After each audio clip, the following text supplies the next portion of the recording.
I'm Audrey Johnson. And I'm Audrey Morgan. This morning on UNA Today, we'll bring you updates about the new City of Florence logo, an impeachment gone wrong, and a fatal car crash in Colbert County. On a lighter note, stay tuned to learn about the new Dunkin' Donuts in Florence and the new Wi-Fi system in the residence halls at the University of North Alabama. The City of Florence, Alabama unveiled their new logo recently, and residents think they effed up. On the evening of January 25th, the new logo was posted to the City of Florence Facebook, along with a release video introducing the design. The mayor and city council set out to lead a branding and marketing campaign that reflects the modern-day feel of our beautiful town and encourages residents, businesses, and visitors to truly see what Florence has to offer, said the city's post to Facebook. The logo was created by a Birmingham-based branding and design agency, Tatum Design, for $25,000, and residents of Florence were disappointed in the city council for traveling outside of the Shoals to find a designer. They made their opinions known in the post's Facebook comments. We live in the Bible Belt with a church on every corner, and our new logo looks like an F-bomb, commented Allison Richardson. Florence resident Megan Statham started a petition on change.org calling the city council to bring the old logo back. At the time of writing this story, the petition had over 8,648 signatures. The petition's description said, "The people have spoken, and we give this logo an F." Last week, the city council tied on a motion to terminate a $75,000 contract with Tatum Design for a new city website. Days later, Mayor Andy Betterton and Tatum Design mutually agreed to terminate their website contract, according to Way 31. Former Lauderdale County Coroner Butch Tucker has resigned following allegations that led to an impeachment trial. Tucker faced multiple allegations of willful neglect of duty, including claims he delayed blood samples or never took them for cases. Tucker was the first coroner in Alabama to face impeachment. As a consequence of Tucker's resignation, the state moved to dismiss the impeachment case against him. Court documents show a jury trial is still scheduled for February 10th. Following Tucker's resignation, the Lauderdale County Probate Judge's Office confirmed Mike Bishop as deputy coroner. Before taking the position of deputy coroner, Bishop was a collection unit investigator for the district attorney's office. Bishop will take on the role until a new coroner is appointed by Governor Kay Ivey. A Sheffield teen was killed in a Colbert County car crash.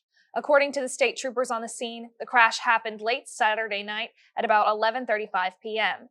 The fatal injury of the 15-year-old occurred when the car left the roadway and struck a tree. The teenage passenger was pronounced dead at the scene of the crash, which occurred on Blue Road, 5 miles from Tuscumbia.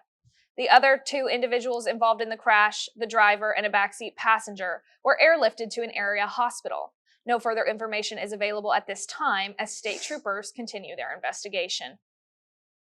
The new Dunkin' Donuts in Florence opened last week. We sat down with a UNA student that was one of the lucky few to get a free coffee for a year. The City of Florence just unveiled a new Dunkin' Donuts location last week. For many, this means not having to drive across the O'Neill Bridge to get a morning cup of coffee, but for a select 100 residents, this means free coffee for a year. Line. We really didn't think we would get in line and actually get the free Dunkin' for a year. That's UNA student Lydia Snyder. She woke up at 3 a.m. and stood outside the new location for 2 hours, hoping to be one of the lucky customers.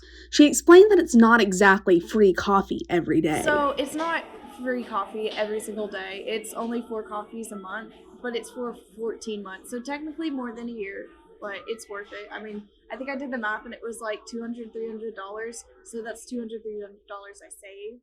So I'm good with that. The new location is located at 1531 Florence Boulevard. Customers can go through the drive-thru or go inside for a sit-down experience.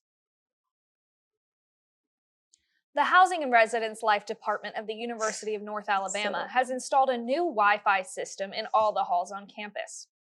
UNA partnered with Apogee to provide wireless internet service to all residence halls. The installation process began over Christmas break. The Wi-Fi launched in Rice and Rivers Hall on February 1st. The final launch will be on February 25th in Grandview Apartments. Jennifer Sutton, the Director of Housing and Residence Life at UNA, said there were significant upgrades needed at most of our buildings. The cable remediation and fiber installation evaluation process started in November, and the physical upgrades began in early December, said Sutton. Through Apogee, residents are able to create their own Wi-Fi passwords. The Wi-Fi also supports up to 6 devices per resident. The University of North Alabama released updated COVID-19 guidance for the spring semester on January 21st. An email from Vice President of Student Affairs, Dr. Kimberly Greenway, introduced new quarantine guidance. Those who have been exposed to COVID-19 but vaccinated in the past 5 months or boosted do not need to quarantine. Anyone who completed their vaccinations over 5 months ago or is unvaccinated needs to quarantine for 5 days. In the first 3 weeks of classes, UNA had over 538 cumulative cases of COVID-19 for the spring semester. That's more than double the 241 cases reported on campus for last fall. A white-tailed deer tested positive for chronic wasting disease in west central Lauderdale County earlier this month. According to the state's Department of Conservation and Natural Resources, this is the first case of chronic wasting disease that has been confirmed in the state of Alabama. Animals can carry the disease for years without showing physical signs. Those signs include lethargy, lowering of the head, weight loss, lack of response, and repetitive walking in a set pattern. Chronic wasting disease fatally affects the brain and causes microscopic changes that alter the animal's behavior. Now that a case has been confirmed in North Alabama, the Alabama Department of Conservation and Natural Resources has issued new regulations for Lauderdale and Colbert counties. This means that on privately owned and open permit public lands in these counties, hunters can harvest as much deer as they like during hunting season. However, they must submit heads for disease testing at drop-off freezer locations or at scheduled mobile sampling stations. Progress towards the newly established North Alabama Zoo is increasing, and it's all thanks to Lansing Companies. The generous donation of $1 million from Lansing Companies has made the idea of a zoo in North Alabama become possible. However, the investment does not stop there. According to statement releases, the company will partner with the North Alabama Zoological Society to assist and help in any way throughout the journey. Greg Lansing, founder and CEO of Lansing Companies, says, "We love doing business in Alabama. Everyone has made us feel very welcome, and the entire City of Huntsville staff is working in a collaborative effort on the best interest and best development for the community, a rarity in today's world."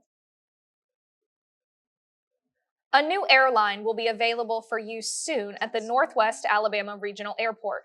The mayor of Muscle Shoals, Mike Lockhart, chose to use an alternate program from the Essential Air Service to sign a contract with Contour Airlines instead of signing with Boutique Air, Southern Express Airways, or Air Choice One. Contour provides an advantage over their competitors with a 30-passenger plane, compared to the 8 or 9 passenger planes of the other 3 airlines. An interline agreement is in place between Contour and American Airlines that will allow passengers to board connecting flights without having to go through check-in or baggage claim again. Direct flights to Charlotte, North Carolina will deliver passengers to their hub for domestic and international travel. The contract between Contour and the Northwest Alabama Regional Airport will be effective starting March 1st, with flights starting that same day. Well, folks, Super Bowl 56 in Los Angeles, California is over, and it was certainly one for the books. Let's recap Super Bowl 56 and point out some of the highlights of the big game between the Cincinnati Bengals, led by quarterback Joe Burrow, and the Los Angeles Rams with the scrappy Matt Stafford passing the ball like nobody else can. The LA Rams began the game with a quick lead thanks to Matthew Stafford and Odell Beckham Jr. But tragedy hit when OBJ was injured and had to leave the game the first half, and later it was announced that he would not be able to return to the biggest game of the year. OBJ's injury put pressure on the Rams, as now there was way too much coverage focus left on star receiver Cooper Kupp. In the second half of the game, the Bengals surged out to take the lead thanks to the 75-yard touchdown pass from Burrow to Higgins, followed by an interception thrown by Matthew Stafford during the Rams' effort to regain the lead. The fourth quarter saw both teams go back and forth, with defenses dominating until late in the fourth period, where LA Rams' Matthew Stafford took his team on a historic last drive, converting fourth downs along the way and passing to Cooper Kupp in the end zone for the go-ahead touchdown. Lastly, the Bengals had a chance to win the ball game, or at least tie it with a late field goal, but Pro Bowl defensive player Aaron Donald broke through the line on fourth down and sacked Joe Burrow. Well, game over, folks, and what a great Super Bowl it was. As I stated, one for the history books. The high for today is 57 degrees with a low of 24. Moving into tomorrow, we can expect sunny skies and temperatures in the high 60s. Thank you for joining us this morning. With UNA Today, I'm Audrey Johnson. And I'm Audrey Morgan.